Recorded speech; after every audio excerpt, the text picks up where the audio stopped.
초기, 그러니까 예수님 이후에 이제 12의 사도들이 예수님의 제자가 다른 수백 명이 또 있었지만 특별히 예수님이 직접 가리키신 제자가 12명이 있었는데 그 12명이 이제 기독교를 세계에 전파할 때 우리가 그걸 사도라고 하는데, 우리 교회의 모델은 사도교회가 되겠습니다. 사도들이 세운 교회가 우리 교회의 모델입니다.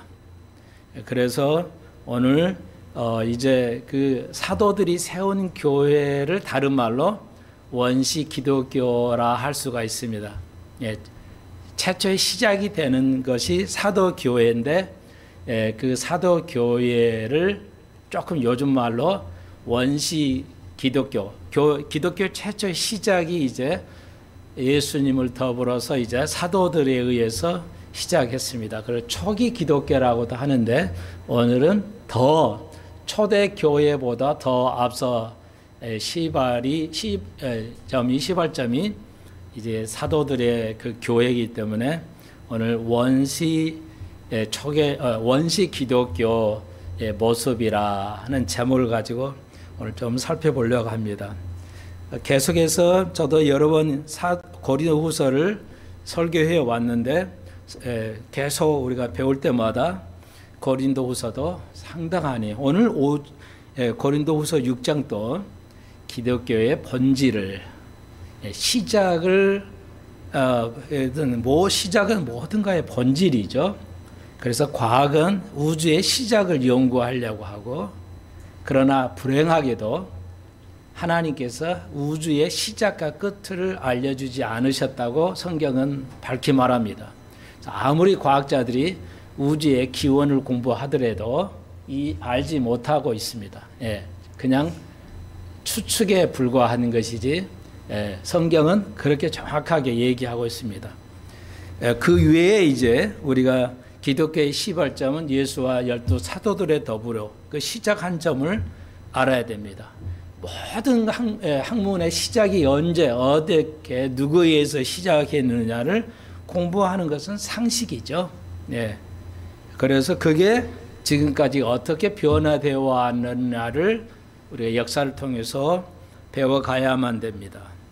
그 아주 본질이고 중요하죠. 아주 중요한 내용인데, 그게 고린도후서 5장, 6장도 마찬가지입니다. 6장에서도 오늘 제목을 특별하게 좀 색다르게 잡았습니다. 좀 그렇게 이해해 주시면 좋겠습니다. 잘 깨달을 수 있도록 한 번 더 기도드리겠습니다. 사랑의 주님, 이제 봄은 나른해지지만 우리가 이걸 나른함을 견디고 이겨서 우리가 하나님의 말씀을 잘 배울 수 있도록 믿음이 승리한다고 그랬으므로 오늘 우리에게 이 말씀을 통해서 믿음이 더하여지고 믿음이 세워지게 해 주옵소서.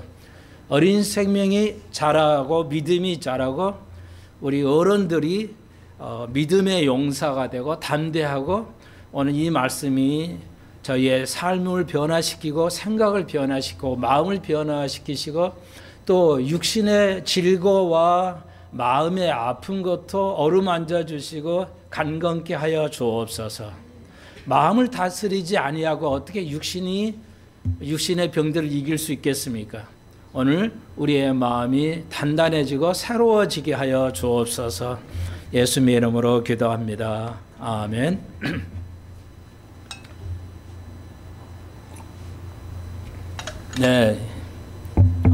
다시 한번 저는 고린도후서를 공부하면서 정말 별거 아닌 내용 읽어보면 별거 아닌 것 같은데, 우리가 연구해 볼수록 파면 팔수록 계속 팔 수 있는, 그게 공부에 재미가 있는 건데요. 공부가 처음에 재미없는 이유는 아무리 잘 이해가 안 되니까 재미가 없어요. 이해가 되면 재미있죠. 어떤 것도 이해가 안 되기 때문에 재미가 없어요. 그래서 교회를 그냥 습관적으로 이렇게 나가게 될 수도 있는데, 우리가 인내하고 배우시면 이제 이해하게 되면, 이제 이해의 몫은 이제 선생이라고는 하는데, 어떻게 좀 여러분에게 이해하기 쉽게 좀 해보려고 올해부터는 메시지를 한 절 한 절 아주 다루지 않고 굉장히 이렇게 간략하게 좀 말씀을 드리고 있는데요. 네, 그래서 고린도후서 6장의 칠판을 좀 적어드렸는데 이제 우리가 알다시피 고린도 교인들은 고린도전서 후서 편지를 띄워서 고린도 교회 문제를 지적하고 그렇게 이제 믿음을 변화되기를 원했죠. 그리고 이제 소식에 의해서 이제 바울이 소식을 듣게 되고 그 후에는 이제 고린도 교인들이 많이 회개하고 돌아온 내용이 오늘 이제 7장부터 이제 기술되고 있습니다. 그래서 이제 바울이 아주 기뻐하면서 고린도 교회 문제점을 얘기하고 있는데요. 그래서 이제 오늘 6장에서 계속해서 4장, 5장에서 바울이 그 고린도 교인들이 바울을 인정하지 않았죠. 그래서 그 사도로서 선생으로서 인정하지 않았죠. 그 고통이 바울이 아주 심했다고 여러 번 말씀을 드렸는데 6장도 계속 그런 선상에서 바울이 이제 고린도 교인들에게 오늘 우리에게 말씀해 주십니다. 5장 그 11절 이하의 끝절까지 아주 중요한 절이 한 절이 있는데 17절 그런즉 누구든지 그리스도 안에 있으면 새로운 피조물이라. 우리가 그리스도를 믿고 받아들이면 어떻게 돼요? 우리는 완전히 그리스도 안에서 새로운 내가 되는 겁니다. 과거의 내가 아니고 새로운 내가 되는 것입니다. 우리는 새로운 피조물이에요. 몸은 이렇게 가지고 있지만 우리 영혼이 아주 변화돼서 우리가 그걸 거듭남이다. 두 번 태어났다. 거듭났다. 두 번 태어났다. 이렇게 말할 수 있는데요. 그래서 이제 새로운 피조물이라 이제 것은 지나갔으니 보라 새 것이 되었다. 바울이 이제 고린도 교회에게 우리에게 바람은 뭐냐? 모든 목사가 바람은 뭐냐? 우리가 과거의 아픔과 슬픔과 고통 모든 것들이 있는데 과거의 구습, 악습 이런 것들이 있는데 이제 우리가 그리스도 안에 있게 되면 우리가 그리스도를 믿으면 과거의 내가 아니라는 거죠. 우리 인간은 겉을 보기 때문에 계속해서 우리가 사람을 볼 때 당신은 옛날부터 그런 사람이잖아 이렇게 생각을 하고 하지만 바울은 그리스도 안에서 고린도 교인들을 볼 때 이제 희망은 뭐냐? 너희가 새로운 피조물이다. 나는 당신이 과거의 당신으로 보지 않기 때문에 이제 하나님 그리스도 안에서 새로운 피조물이다. 이것이 바로 하나님 안에서 우리 인간이 갖추어야 할 가장 중요한 교리라고 할까요? 기독교의 핵심 교리 중에 하나다 할 수가 있습니다.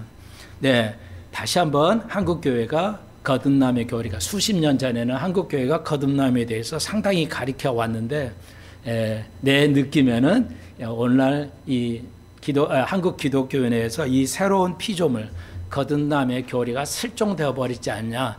기독교의 핵심, 그러니까 금방 말씀드린 최초의 기독교의 핵심들이 가리킴이 점점 힘이 사라져 버린. 그래서 몇십 년 전에까지는 상당히 모든 각 교파 종파가 이제 그 기독교의 그 새로운 피조물, 그 거듭남 교리가 가르쳐져 왔는데 이제 몇십 년 전부터 한 20, 30년 전부터 이 교리가 실종돼 버렸다는 그런 현상이 있습니다. 심각한 것이죠. 그래서 우리는 그러니까 500년 전에 1500년에 종교개혁을 하면서 가장 큰 그 종교개혁 원동력이 뭐냐? 과거로 돌아가자는 얘기였거든요. 성경으로 돌아가자. 그러니까 초대교회의 성경으로 돌아가자는 운동이었어요. 종교개혁이 운동이라는 게. 그러니까 오늘날도 유효합니다. 다시 한국 교회가 우리가 이 초대교회 사도들의 가리킴에 원래의 원시적인 최초의 기독교의 핵심 뭐냐? 새로운 피조물로 돌아가야 됩니다. 예. 그게 가장 중요한 겁니다. 그래서 19절에서 이는 5장 19절이에요. 하나님께서 그리스도 안에 계시사 세상을 자기와 화목하게 하시며 저희의 죄를 저희에게 돌리지 아니하시고 화목하는 말씀을 우리에게 부탁하셨다. 예. 그러니까 우리말로 화목이고 영어로는 피스죠. 그러니까 구약의 제사의 5개 중에 이제 그 화목 제사가 있어요. 요즘 우리말로 화목 제사. 그리스도와 하나님과 우리가 아담이 죄를 범하고 아담의 죄뿐만 아니라 우리 인간은 모두가 죄를 짓습니다. 소목사도요. 그렇기 때문에 우리는 죄인이죠.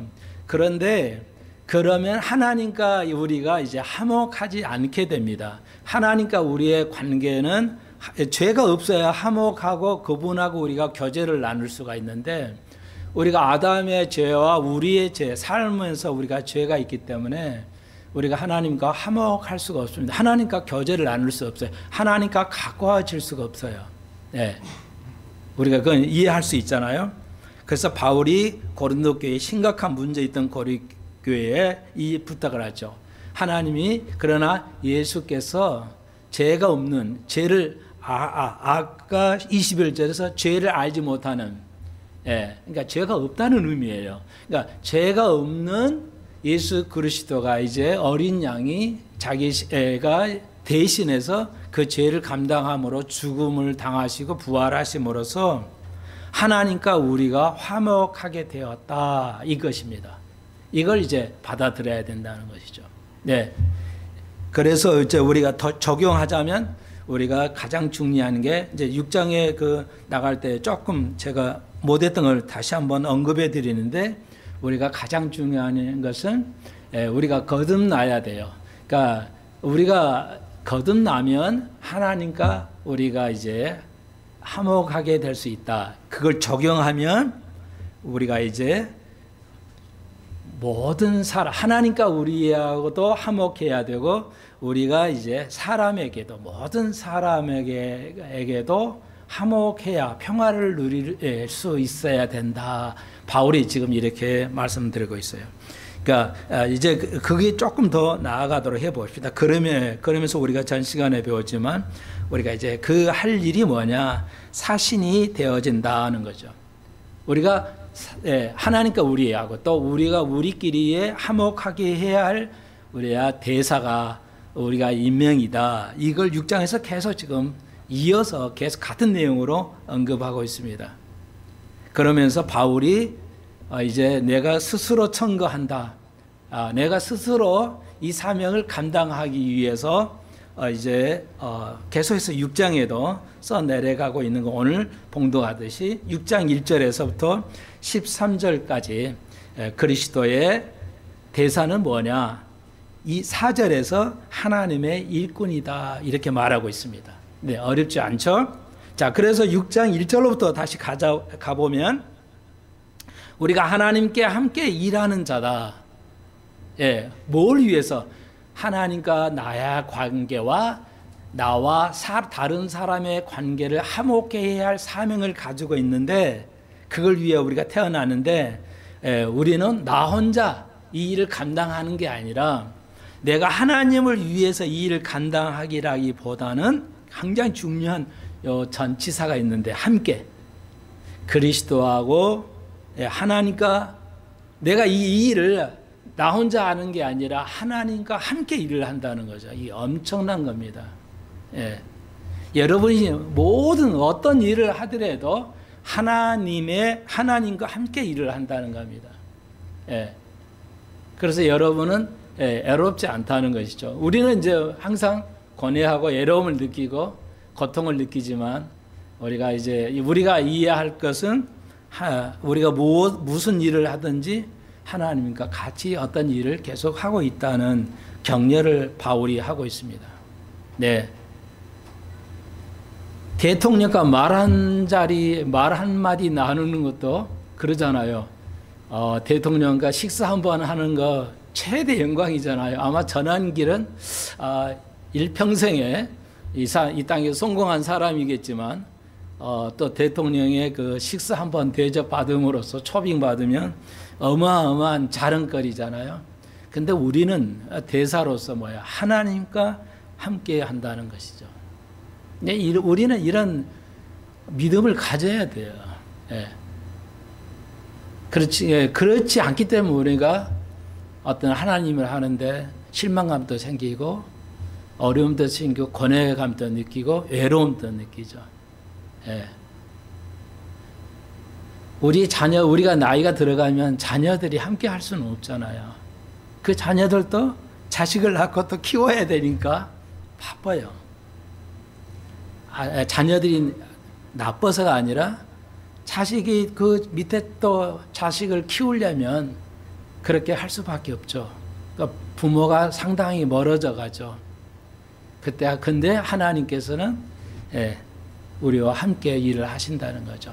그걸 믿음으로 받아들이면은 우리는 애로움을 느끼지 못하죠.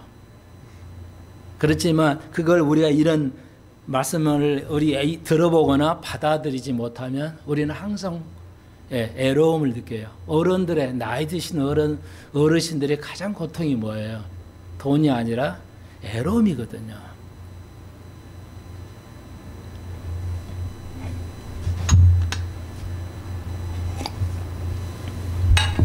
저는 이제 이 정도 나이가 되니까 좀 알죠. 내 부모님이 얼마나 힘들었을 거라는 것을 이제 나도 이제 할아버지가 되고 알아가고 있습니다. 여러 권사님, 집사님들을 위해서 늘 기도하면서 얼마나 외로우실까, 힘이 드실까 생각은 늘 합니다만은, 그리고 교인들 중에 또 많은 고통을 겪거나, 저도 외부의 사람들, 우리 교인이 아닌 외부 사람들 헌금을 해요. 그리고 목사님 위해서 기도해 주시죠. 그럼 전화로 또 주기적으로 또 전화를 드려야 됩니다. 해서 계속 격려하고 기도해 드리고 그러고 있습니다. 여러분은 애로운 사람이 아닙니다. 하나님과 함께 일을 하고 있다. 여러분 믿으시면 여러분의 애로움이 없을 줄로 믿습니다. 바울이 그렇게 권하면서 하나님의 은혜를 헛되이 받지 말라고 격려하고 있습니다. 그러니까 하나님의 은혜를 헛되이 받는 것은, 내가 거듭났어, 내가 교회를 다녀, 믿음 생활을 오래 했어. 그런데 그 은혜를 대사를 여기서 말씀하냐. 내가 그 임무를 받았는데 세상과 내가 화평케, 하나님과 세상을 화평케 하려는 그 대사를 받았는데, 그 임무를 받았는데 거듭난 거에서만 머무른다면 하나님의 은혜가 헛되는 거 아니냐. 네. 하나님의 은혜가 헛된다는 의미를 수천 가지로 말씀드렸지만, 간단히 말하면 여기 문맥에서 보면 여기서 말씀하는 하나님의 은혜를 헛되이 받는다는 뭐냐.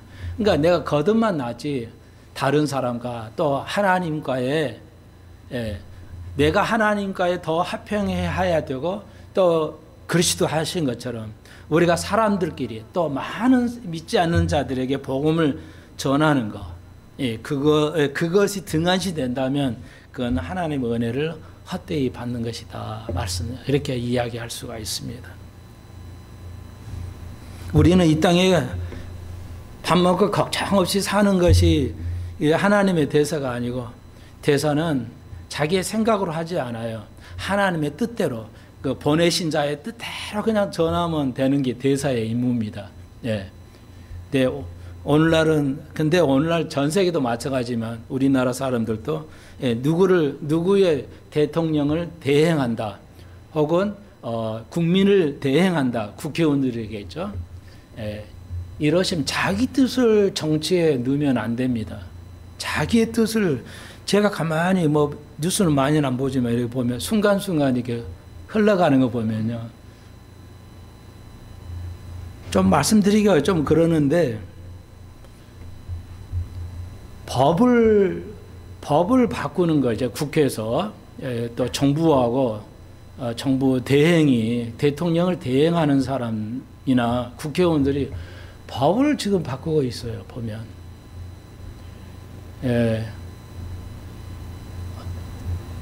대통령이 지금 유고이기 때문에 당연히 대행은 하지만, 그것은 법을 바꾸는 것은 국민의 뽑은 그분에 의해서 그분의 뜻을 따라서 해야지, 지금은 유지를 해야지, 이게 여야가 합의해가지고 상속세 막 바꿔버리고 그렇게 하면 대사는 보내신 자의 뜻을 그대로 할 뿐이에요. 여기 능력도 필요하지도 않습니다. 자기의 뭐 경험도 필요하지 않아요. 우리는 하나님의 하라고 하는 거 하지 말라고 그대로만 하면 돼요. 여기에 내 능력이 들어가지 않습니다. 그러니까 우리가 국민들이 알아야 됩니다. 예. 대사는 그 보내신 자의 뜻대로만 뜻을 전하면 돼요. 그게 중요한데 오늘날 자기들이 똑똑하다는 사람들이 자기 멋대로 그냥 멋대로 요즘 하는 거 보면 정말 너무 답답한데요. 자, 그래서 4절하고 여기 같은 보시면 됩니다. 그래서 4절 오직 모든 일에 여러분 하는 모든 일에 하나님의 일꾼으로 내가 자청한다. 내가 스스로 대사가 되어서 하나님의 일꾼으로 내가 스스로 자천한다. 이렇게 이야기하고 있습니다. 오늘 우리가 조금 이제 오늘 여기 정도 말씀을 드렸는데 하나님의 일꾼이고요. 그러면 이제 대부분 이러죠. 주의 일을 좀 더 깊게 해야 되고 주의 일을 해야 된다. 이러면 대부분 뭐야? 그러면 목사님 신학교 가야 됩니까? 뭐 어디 특별하게 뭐 해야 어떤 학교를 가야 돼? 뭐 이런 얘기 많이 나오잖아요. 여러분, 목사 해야 되면 가야 되고 또 뭐 지역장, 구역장 뭐 하면은 또 뭐 특별하게 배워야 되고 뭐 이런 얘기가 나오잖아요. 여러분, 여기 잠깐 제가 이것도 한번 말씀을 드려야 될 것 같는데요. 네, 하나님의 사람은 그러면 뭘 해야 되냐? 어떤 학교에 가야 되냐? 성경 그렇게 말하지 않습니다. 우리가 성경을 지금까지 배웠지만 사도들이 그래 하나님의 말씀을 대사 역할을 하려면 아주 대학을 나와야 되고 신학교를 나와서 아주 상당한 공부를 해야 그래서 지적 수준이 아주 높아야 된다 이런 말씀이 없어요. 그냥 뭐예요? 하나님이 함께 일하시기 때문에 하나님의 일꾼으로서 그냥 우리가 해야 된다. 이거 굉장히 중요한 메시지입니다. 그런데 오늘 우리가 이렇게만 읽으니까 그냥 뭐 다 일꾼이지 다 아는 내용이 같습니다만은 제가 조금 어려운 말씀인데 조금 여기 이 배경을 조금 설명을 드려야 될 것 같아요. 그 뭐냐면 이거 이제 여기는 이제 다 써드렸으니까요.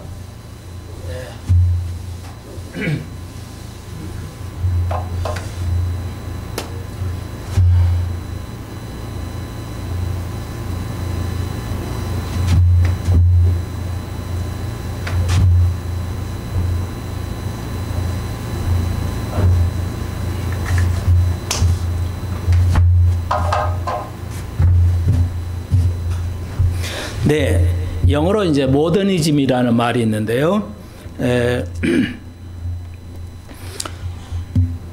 이게 이제 모더니즘이라는, 그러니까 영어의 모던이라는 건 번역을 하면 현대, 지금 뭐 현대를 말하는데 여기서 ISM을 붙여 모더니즘이라고 하는데요. 우리 말은 없어요. 죄송해요.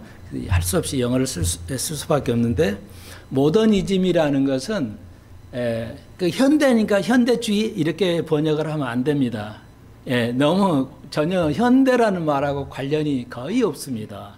이게 모더니즘은 그러니까 이즘이라는 우리가 말로 어디 단어에다 이즘을 붙일 수 있어요.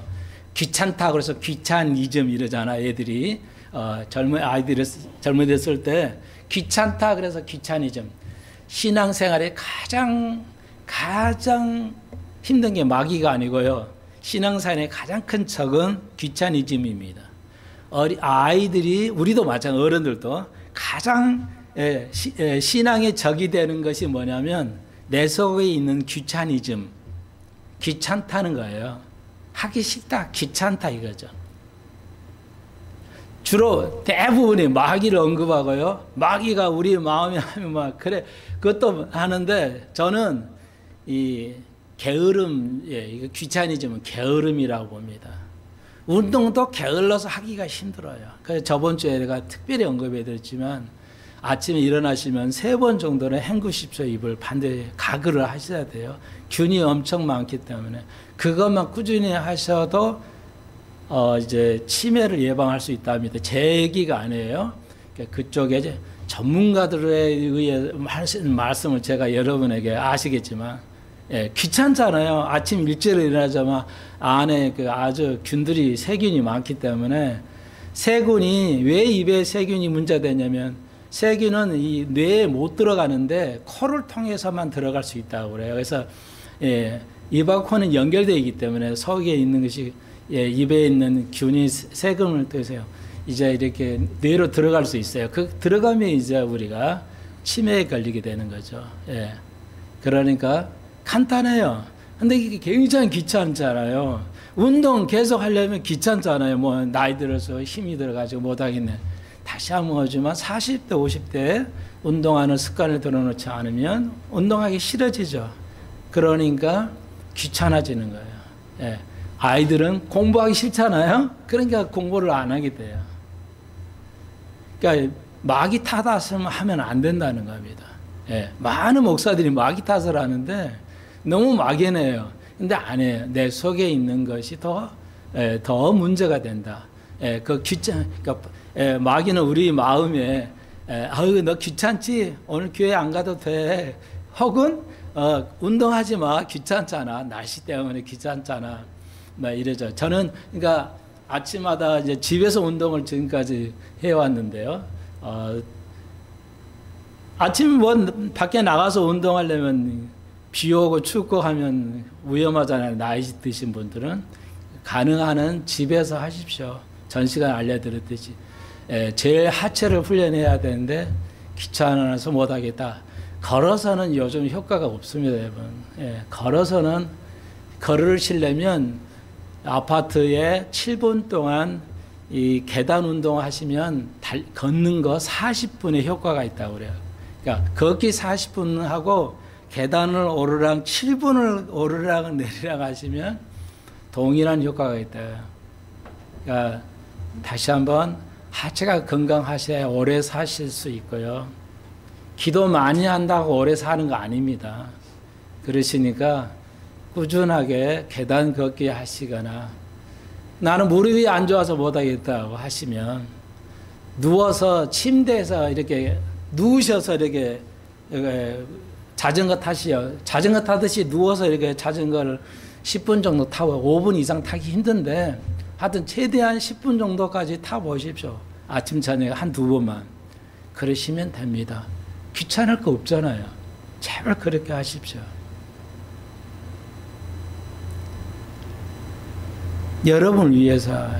그리고 꾸준히 하시면 80세에도 건강하게 사실 수가 있어요. 그렇게 말씀을 드리고요. 이 이양 나왔으니까 말씀을 드리는데, 자, 이거 여기까지 나왔는데, 귀차니즘, 이즘을 모든 단어에 대해 이즘을 붙일 수가 있어요. 그런데, 모던, 그러니까, 모던은 이제, 거기다 이즘을 붙였어요. 근데 이거 단어식으로, 한글식으로 그냥 직역을 하면 현대주의 말이 안 되는 거죠. 전혀 관련이 없습니다. 용어가요. 그러면 모더니즘이라는 건 뭐냐면, 그러니까 이제 지금부터 대략 20년, 한 30년 여 전에, 그러니까 20세기 초반이나 19세기 후반에서 이제 이런 것이 생겼어요. 모더니즘이라는 거. 그러니까 여러 가지 의미가 있는데 제가 그걸 뭐 잘 알지도 않고 또 알 필요도 없어요. 괜찮아요. 여러분이 꼭 아실 것이 하나 있어요. 가장 문제가 되는데 제가 연구해낸 것이 아니고요. 전문가들의 그걸 제가 이제 공부를 해서 하기 때문에 여러분의 참고적으로 말씀을 드리는데 한마디로 이건 모더니즘은 뭐냐? 전문가들의 말소리를 믿지 말라는 뜻이에요. 믿게 만드는 거예요. 이 모더니즘이 뭐냐면 언론을 통해서 전문가가 수치를 가지고 여러분에게 다가와서 속이는 겁니다. 그걸 모더니즘이라고 해요. 굉장히 무서운 거예요. 갑자기 왜 목사님 이거 갑자기 왜 말씀하셨냐?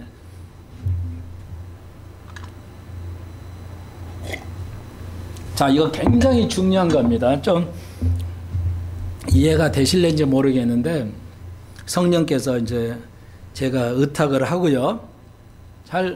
자꾸 이제 생각 많이 해 보십시오. 그러시면 누구나도 깨달을 수 있어요. 그러니까 여러분 이제 보시잖아요. 이제 이 모더니즘의 가장 문제가 되는 것이 이제 언론이에요. 특히 TV. 그러니까 TV에 나와서 유명한 사람, 전문가라는 교수라든지 어떤 전문가가 나와가지고 뭐 유튜브도 마찬가지고 나와가지고 수치를 가지고 이러기 때문에 이런 거 이래야 됩니다. 저래야 되는 거. 그래서 전혀 국민들을 본의 아니게 속이는 겁니다. 그걸 우리가 모더니즘이라고 그럽니다. 그러니까 이게 뭐냐면 이제 병폐가 어떤 현상이 생기냐면 여러분, 그러니까 금방 말씀드렸잖아요. 하나님 일꾼은 그냥 자천해서 하는 거예요. 내가 이걸 하고 싶다 하면 하는 건데 신학교에 가서 해야 된다고 유명한 신학교를 가거나 유명한 교수들을 만나서 공부해야만 하나님의 이끌될 수 있다. 이렇게 가르치잖아요. 가령 아이들이 영어라든 수학이든지 공부하려면 일타 강사에서 배워야 돼. 일타 강사가 텔레비에 나와가지고 말 한마디 하면 거기에 다 믿죠. 그 말을. 이 병리 현상, 그러니까 그러면은 그 사람 말 믿으면 다 될 것 같단 말이에요. 근데 실제는 되지 않습니다. 그네들은 의도적으로 모더니즘이라는 언론을 통해서 대중을 휘어잡는 겁니다. 그러니까 수치가 이렇게 나왔으니까 이렇게 하십시오. 그러면 됩니다 하면 모두가 그런 줄 알아요. 지금 전 세계적으로 이걸 모르면 이게 빠져서 이게 그런 줄 알합니다. 여러분, 그래서 세계적으로 살아있는 한 분이 있는데 노암 촘스키라고 이제 미국의 언어학자예요. 몇 번 말씀을 드렸는데 노암 촘스키라는 이 유태인계 미국인이에요. 그의 조부모 다가 언어학을 연구한 사람이야. 이분의 그 지식은 어마어마합니다. 상상을 초월하는 세계적인 언어학자예요.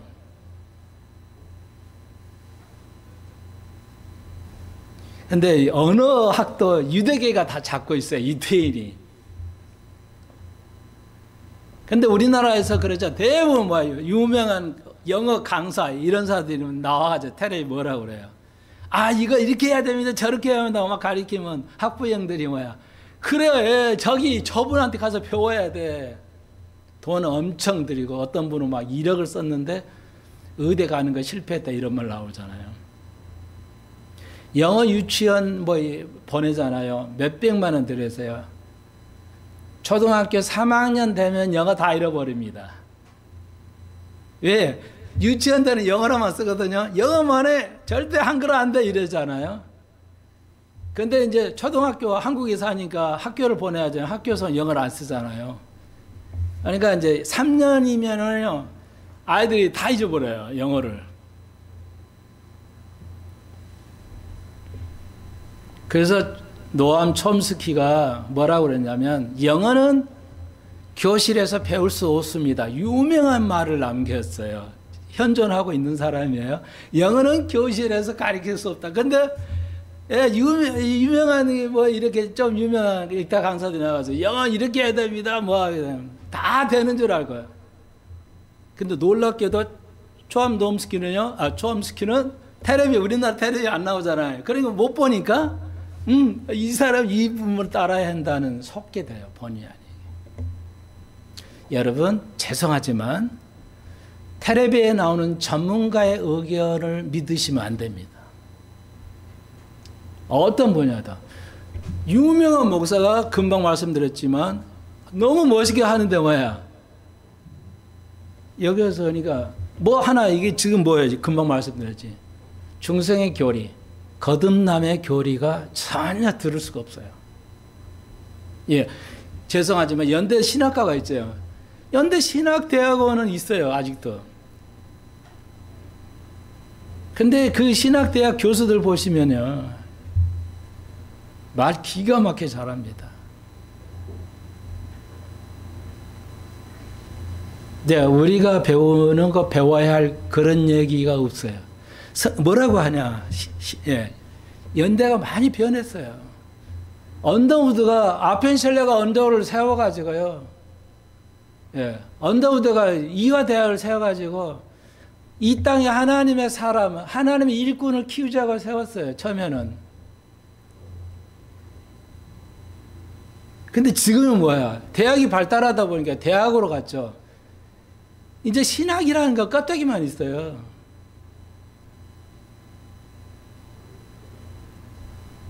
좀 그렇게 얘기해서 죄송한데요. 하나님 일꾼을 키우자고 그렇게 초창기에 세웠어요.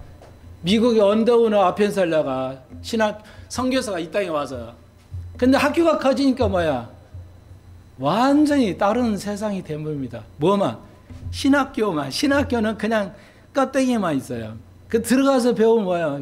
교수가 기가 막히게 말을 잘해요. 어떻게 하냐? 아, 성경은 다른 데서 다른 시대의 사람들 종교에서 인용된 거야. 표절한 것도 많아. 이렇게 따위로 가르쳐요. 근데 텔레비에서 유명하니까 뭐야? 모든 사람, 그 연대에서 그 교수님 그렇다니까 기독교가 그런가 보다 이렇게 받아들이게 돼요. 그것이 이 모더니즘의 문제예요. 언어하고 전혀 관련 없는데 이게 그렇게 돼요. 이게 마귀의 전략인데요. 텔레비에서 모든 걸 믿게 해요. 뭐 누구를 지지한다 그러면 그 지지율이 뭐 몇 프로 나오지 다 가짜예요. 믿을 수 없습니다. 미국도 마찬가지예요. 미국의 뭐 뉴욕 타임즈 뭐 유명하잖아요. 뉴욕 타임즈 뭐 엄청나죠. 조사 나오니까 뭐라고 했어요? 드러났잖아요. 작년 선거에 이번 선거에서 트럼프하고 그 여자 그 선거할 때요. 여자가 다 이긴다고 뭐 90 몇 번 거쳐 지지더라고. 나는 그 완전히 가짜니까 내가 알기 때문에. 그러니까 우리나라 뭐야 대기업들이 그 여자에게 98%를 선거를 자금 줘서 트럼프 2%. 트럼프가 대통령 되고 뭐야 지금 한국의 이 재벌들 큰일 났어. 여러분 삼성이 그 정보가 줬다는 삼성이 그 정보가 그래요. 그 모양이야. 여러분 텔레비를 믿으시면 안 됩니다. 그러니까 뭐야? 하나님의 일꾼은 배움이 많아야 되거나 학교를 다녀야 되는 게 아니에요. 예, 그걸 여러분 믿게 되면 이걸 벗어나기 어렵습니다. 단지 하나님께서 우리에게 주신 말씀을 가지고 이 일을 감당할 수 있어. 하나님의 성경을 가지고 할 수 있어요. 금방 말씀드렸지만 그런 대학은 뭐예요? 성경이 표절했다. 그러니까 요한복음에서 예수님이 이제 가나 원인 잔치에서 물을 포도주로 만들었다. 그리스의 그리스 신화에 돼 있거든요. 그리스 신화에 돼 있어요. 물이 포도주 됐다는 신화야. 야 봐라. 기독교가 성경에 이거 그리스 신화를 그냥 이게 표절한 거야. 그렇다면 모세가 홍해를 건넌 건 표절입니까?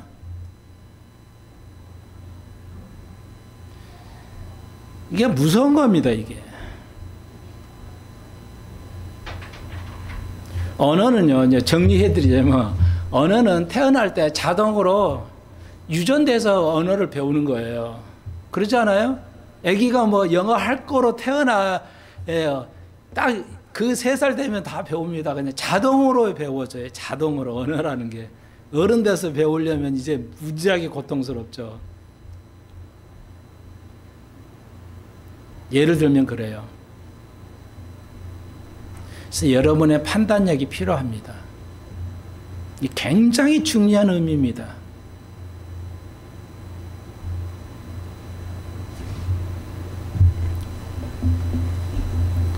그래서 미국의 참 아름다운 크리스찬 교수들은 믿지 말라고 그래요. 모든 거 믿지 말라고 그럽니다.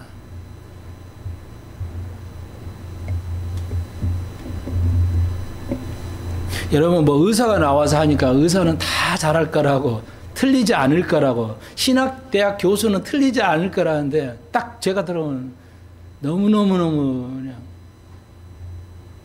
너무너무 틀렸어요. 의술도요 다 아직 전혀 다릅니다. 의술도 의사마다 전혀 달라요. 근데 가령 예를 한 가지만 말씀드리면, 그 방송에서는 그 반대 의견을 방송하지 않습니다. 반대 의견을 방송하지 않아요. 정치 사건도. 왜냐면 이게 논쟁이 되어버리기 때문에. 그래서 지금 동성애 같은 거 반대하는 거 의견이 나오는 그런 사람을 연사로 내세웁니까? 안 내세우잖아요. 이게 신학 대학에서도 지금 찬성을 해, 교수들이. 신학 대학의 교수들이 이걸 찬성한다고요. 반대하면 그 교수는 살아남지도 못할 거기 때문에 우리는 그런 시대입니다. 그러므로 성경을 그대로 우리가 받아들여야 되는 거, 이거 굉장히 중요한 판단력이 필요합니다. 이제 그 정도 말씀을 드리고요. 이게 이제 그 정도 말씀드리고, 그러면은 6장 이제 4절에서 우리가 하나님 일꾼이잖아요. 그러면 하나님 일꾼은 어떤 학교를 다녀야 되냐? 진정 하나님의 대사의 증거는 뭐냐? 보십시오.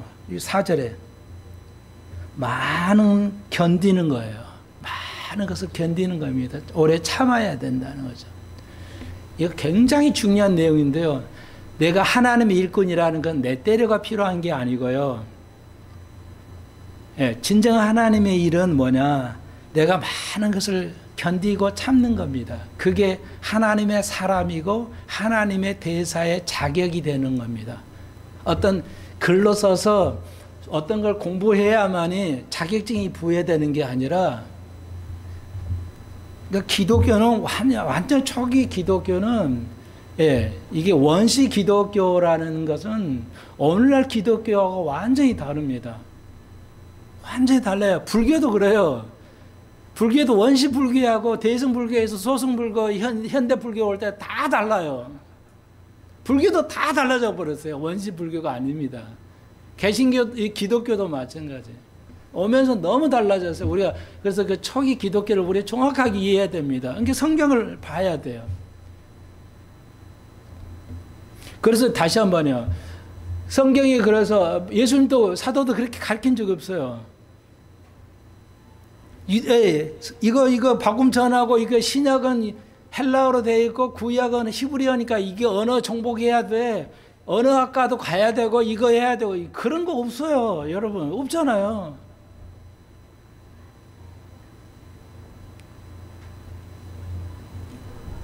진짜 하나님의 일꾼은 뭐예요? 문맥을 보십시오. 누구 밑에서 배웠다? 그거 없어요. 견디는 거요, 환난을 겪고요, 궁핍하고 곤란함과. 그냥 바울은 매를 많이 전도하면서 매를 많이 맞았죠. 갇힘과 요란함과 수고로움과 자지 못함과 먹지 못했다. 내가 복음을 위해서 그렇게 쓰임을 받았다. 이게 뭐예요? 이게 학교예요. 우리가 정말 하나님의 사람으로서 배워야 할 자격이 뭐냐? 그게 아니고 바로 이런 것들이에요. 주를 위해서 내가 오래 참고 견디는 거고요. 네. 그리고 6절, 내가 모든 사람 앞에서 깨끗함과 하나님을 아는 지식과 오래 참음과 자비함과 성령의 감화와 거짓이 없는 사랑과 진리의 말씀과 하나님 능력 안에 있는 의의 병기로 좌우하고 영광과 욕됨으로 말미암은 악한 이름과 아름다운 입으로 말미암아 속이는 자 같으나 참되고. 진정 하나님 일꾼이 뭐예요? 남에게는 속이는 같으나 아름다운 입으로 말미암으며 속이는 자 같으나 참되고. 그러니까 바울이 저기 가짜 사도 아니야? 이렇게 많이 속임을 당하는 것처럼 여겼지만 그거 아니라는 거죠. 하나님의 진실한 사람은 무명한 자 같아요. 우리가 진실한 하나님의 사람은요, 무명한 자 같아요. 예수도 그 당시에 알지 못했어요. 그래서 가룟 유다가 키스하니까 로마 군인들이 저 사람이 예수인 걸 알았어요. 예수님이 어마어마한 일을 했어야도 그 당시에 로마 군인들도 예수가 누군지를 아직 분간하지도 못했어요. 바울이 유명한 것 같죠.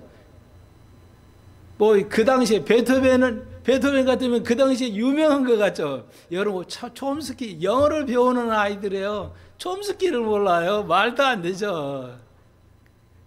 그러면서 세계적인 역사적인 인물입니다. 예를 들자면 모차르트는 베토벤이 그 시대에 많이 알려져 있지 않아요. 궁궐에나 알려져 있을까. 거의 그 당시에 무명에 가까운 사람들입니다.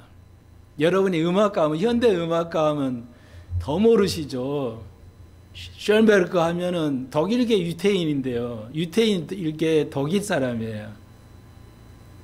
그 어려운 무조 음악을 만든 사람인데 아무도 몰라. 음악에도 몰라요. 이 션베르크가 누군지.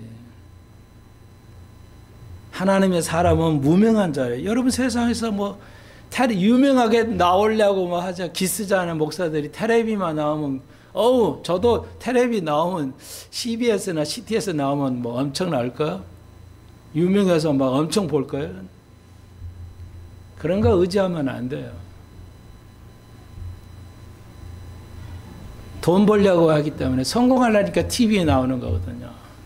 어린이 노래도 있었죠, 옛날에. 내가 텔레비에 나왔으면 참 좋겠네. 얼마나 아이들을 이렇게 망가뜨려 버릴까, 정신은. 아이들을.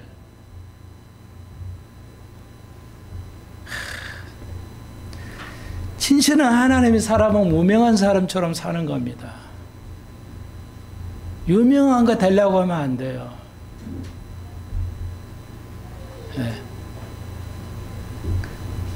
그렇지만 무명한 자 같으나 유명한 자예요. 우리는 이런 사람을 살아야 돼요. 죽은 자 같으나 보라 우리가 살아 있어요. 저렇게 사는 거 사는 거냐? 죽어 있지. 이렇게 보지만 우리는 죽어 있지만 살아가는 거야. 그러나 진짜 가짜 크리스천은 살아 있으나 죽은 자 같이는 보이는 거야. 모든 게 살아서 하는 것 같은데 열매는 하나도 없어. 그런 자가 죽은 자, 살아 있으나 죽은 자야. 근데 우리는 죽은 자, 저 사람 별 볼 없네. 그렇지만 우리는 열매가 있어요. 참 원식 기독교는 열매를 강조합니다. 학문이나 어떤 학위를 강조하지 않아요. 절대. 그래서 현대 이 교육이 학위를 강조하다 보니까 얼마나 이게 문제가 생기는지 알 수 없어요. 여러분 느끼지 못하겠지만요. 그래서 트럼프가 이번에 기소할 거예요. 미국의 갑자기 생각 안 나네. 파우치 있죠. 의사예요. 의사인데 보건 대표잖아요. 그 사람이 허락 맞으면 전 세계가 약 먹고 이런 거 다 이번에 했잖아요. 코비드 약 다 했잖아요. 허가. 그 사람 가짜예요. 그거 가짜 효과 없어요. 부작용이 너무 많아가지고 트럼프가 기소할 거예요. 가만 안 둔다고 그러잖아요. 분명히 기소할 겁니다. 의사가 이렇게 한다는데 다 믿죠. 언론을 믿잖아요. 아니라니까요. 이상기후. 그거 가짜라고 하잖아요. 이상기후.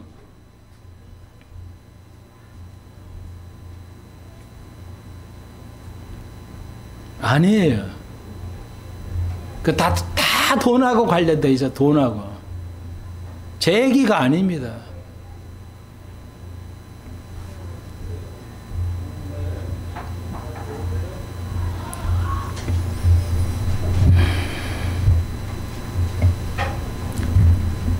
유명하다고 해서 뭐가 이게 겉에가 대단하다 이거 여러분 믿으시면 안 돼요. 그것이 뭐야?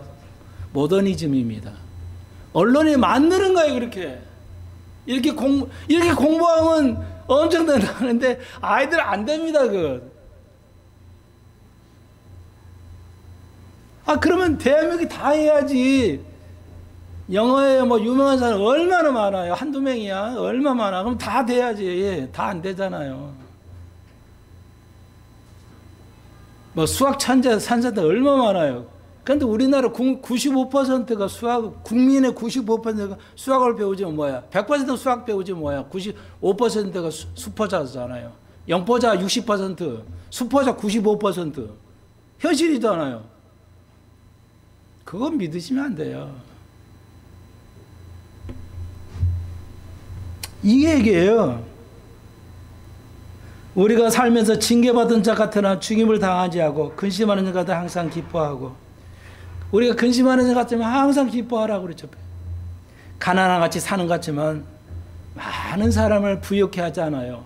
그렇잖아요, 우리가. 예. 내가 부자니까 부자로 만들 수 있어요? 아니에요. 우리가 가난하지만 부자로 만들 수 있어요. 그래서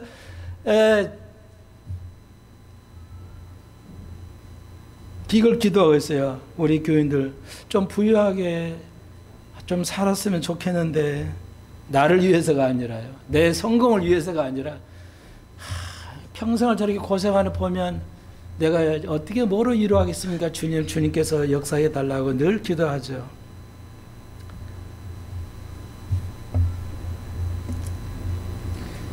아무것도 없는 자 같으나 모든 것을 가진 자야. 우리가 그러면 이런 자가 하나님 일꾼이야. 이게 바로 이걸 가지고 있는 게 하나님의 학교야.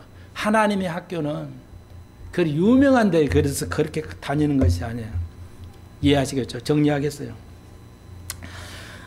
11절로 13절 여기 있는데요.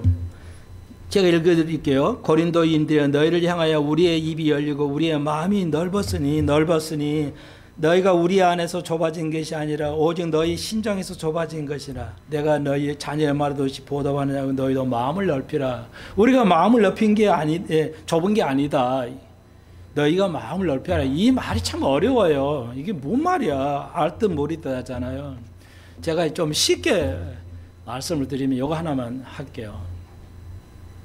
여러분의 살면서요, 굉장히 중요한 포인트가 여기 있어요. 이게 포인트인데요. 여기 6장 1절로 13절에서 여기 포인트를 주고 있거든요. 결론이에요.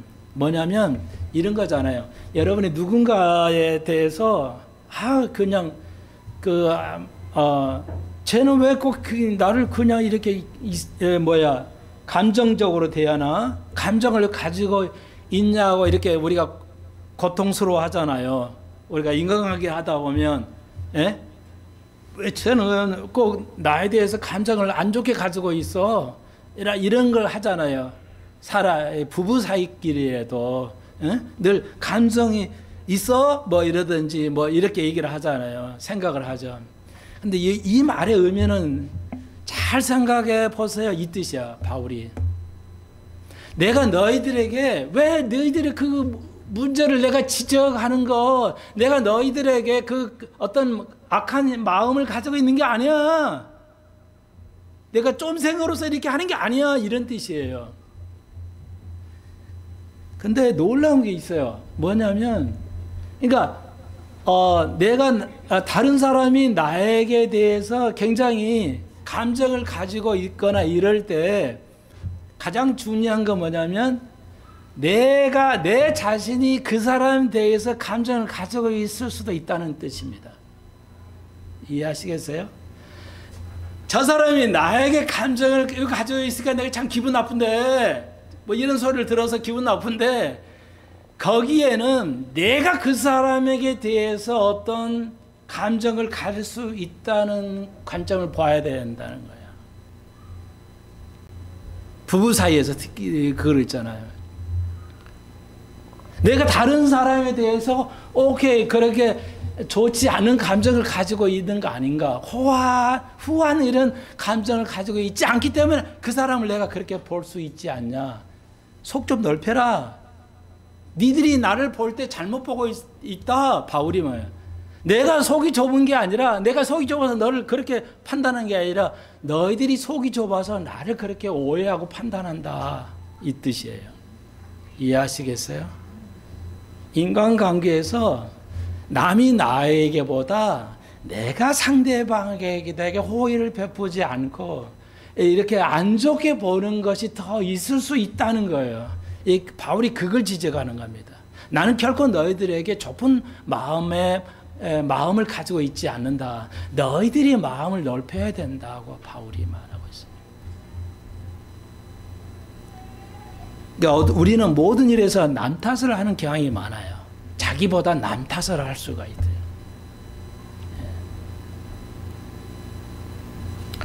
이거 아시면 여러분은 하나님이 원하시는 학교를 졸업하시는 겁니다.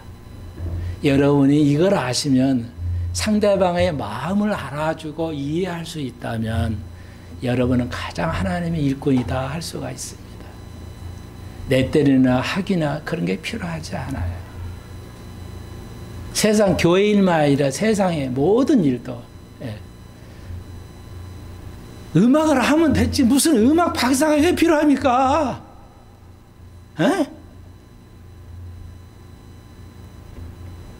그러니까 이 언어 촘스키가 뭐 박사가 5개, 10개 있나요? 없어요. 총목사가 뭐 어느 신학대에서 신학 박사가 있어요? 없어요. 아무것도 없다고요. 모차르트가 박사가 있어요. 베토벤이 박사가 있어요. 목사님, 몇백 년 전인데요. 여러분, 베토벤에 사실 때 독일 대학이 유니버시티로 인가나 있었어요. 대학이 근처도 안 간 사람이야. 독일의 본 대학 갔는데 역사가 500년이야.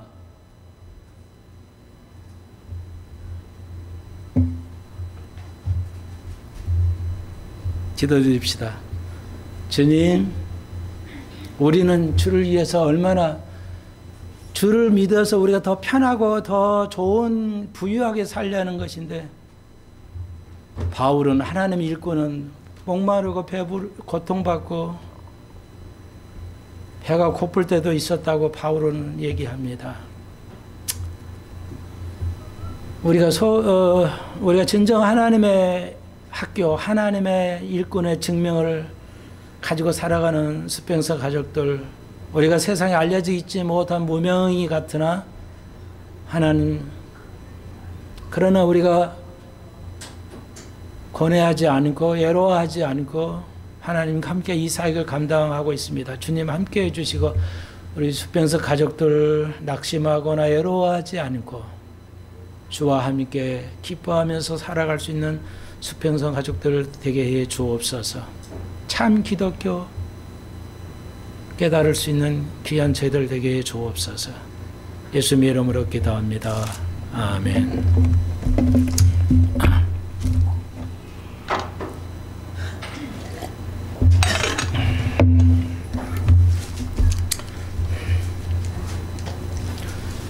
찬송가 507장 부르시면서 헌금하시겠습니다.